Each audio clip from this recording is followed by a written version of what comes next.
Shalom, bertemu kembali dengan kami di channel Kasih yang Memulihkan.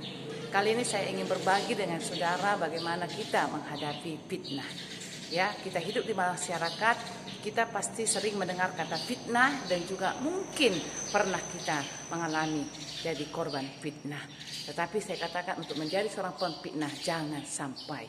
Nah, saudaraku dikasih Tuhan, apa kata firman Tuhan?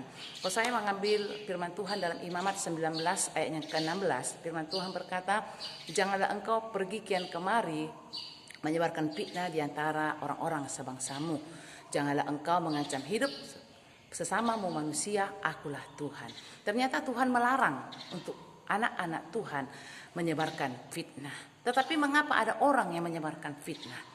Saya katakan orang menyebarkan fitnah oleh karena ada kebencian, ada iri hati, ada cemburu, ada merasa persaingan, dan juga saya katakan dia mau menghancurkan hidup seseorang. Sebab apa? Sebab kata fitnah itu sendiri adalah berbicara tentang komunikasi kepada satu orang atau lebih yang bertujuan untuk memberikan pandangan yang negatif tentang seseorang sehingga orang tersebut kehilangan wibawa, harga dirinya, nama baiknya, ya, reputasinya rusak, sehingga itu mungkin memberikan kepuasan kepada orang yang menyebarkan fitnah. Ya, suatu saat saya ke saudaraku dikasih Tuhan, kami pernah difitnah, bahkan sering difitnah. Dan ketika ada fitnahan itu rasanya hati kita geram, kita marah, kita emosi. Dan anak saya ingin membalas dendam. Dia ingin melabrak orang yang menyebarkan fitnah itu. Tetapi saya katakan jangan, harus berserah kepada Tuhan, tetap semangat.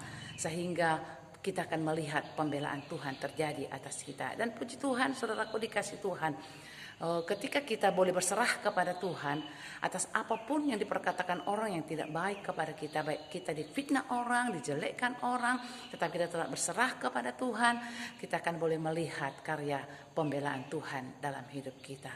Itu sebabnya saya katakan mungkin di antara saudara ada yang pernah kena korban fitnah. Ya, tetaplah kuat, tetaplah semangat, jangan pernah lemah. Dan jangan pernah membalas dendam. Ingatlah bahwa Tuhan itulah yang akan membalaskan segala sesuatu. Yang penting saya katakan apa yang harus kita kerjakan sebagai umat Tuhan. Kalau kita difitnah orang, kita harus boleh mengkoreksi diri kita, ya, mengkoreksi diri kita, memperbaiki mungkin hidup kita, dan kita lebih tahu lagi teman-teman kepada siapa kita akan bergaul dan berteman. Dan bagi saudara yang mungkin pernah menyebarkan fitnah, saya katakan bertobatlah, ya, itu sesuatu yang tidak dikenan oleh Tuhan. Sebab apa? Ketika seseorang menyebarkan fitnah, itu akan merusak daripada mental, daripada keluarga. Kalau mungkin dia punya anak-anak, itu akan merusak. Saya katakan kalau saudara mau naiklah dengan jangan pernah menjatuhkan orang lain. Kalau saudara mau bersinar, silakan bercahaya tanpa memadamkan pelita orang lain. Jika kita, saya katakan, punya kemampuan, kita punya talenta, kita jadi orang yang punya prestasi, pasti kita akan dihargai orang, pasti kita akan diangkat orang, dan kita dipercayakan orang. Dan kalau orang lain mungkin punya talenta, punya kemampuan yang lebih dari kita, kita harus besar hati menerima dan jangan pernah menjelekkan atau menyebarkan fitnah tentang orang tersebut. Sebab apa? Sebab dikatakan orang yang menyebarkan fitnah itu adalah orang yang tidak punya kebesaran hati melihat orang lain berhasil dalam kehidupannya. Jadi saudaraku dikasih Tuhan, saya katakan mari kita boleh belajar dari kebenaran firman Tuhan. Ketika kita mungkin menjadi korban fitnah, ya, kita difitnah orang.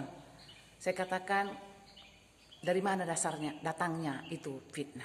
Ternyata firman Tuhan katakan itu fitnah datangnya dari teman sendiri, bahkan dari keluarga sendiri.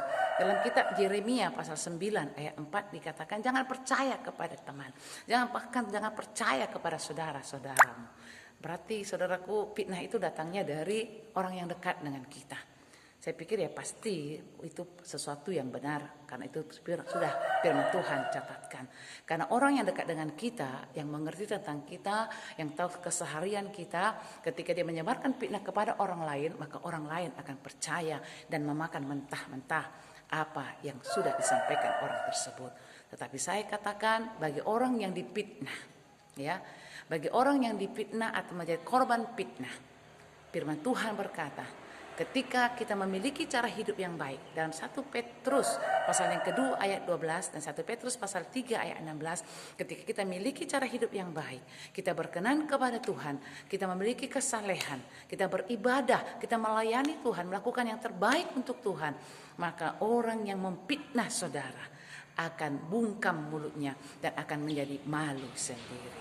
Itu sebabnya setelah saya katakan bagi kita atau saudara yang pernah difitnah, tetaplah semangat, berserah kepada Tuhan, percaya bahwa Tuhan akan membalas mereka yang berbuat jahat kepada kita.